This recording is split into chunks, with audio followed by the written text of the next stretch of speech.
So, how to emotionally prepare for mediation? It's a process that you've probably never been through before.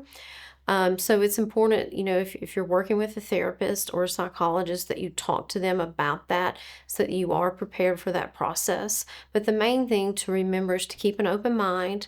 And it's also important to remember that, hey, if I do resolve this case at mediation, it will probably be an agreement I can live with, but it may not be necessarily what I like. So you have to have a very open mind going into mediation.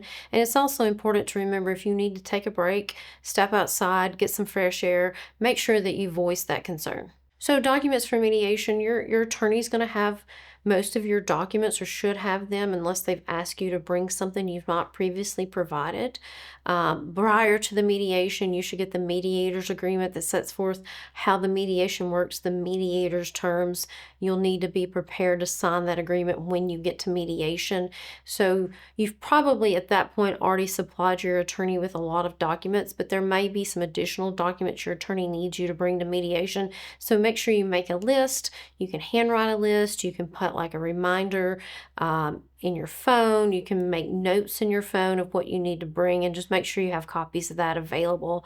It's also helpful if you have a lot of your copies or your documents stored electronically. Bring your computer or your laptop with you if you have it. That way you will have access to those documents as well if they're needed.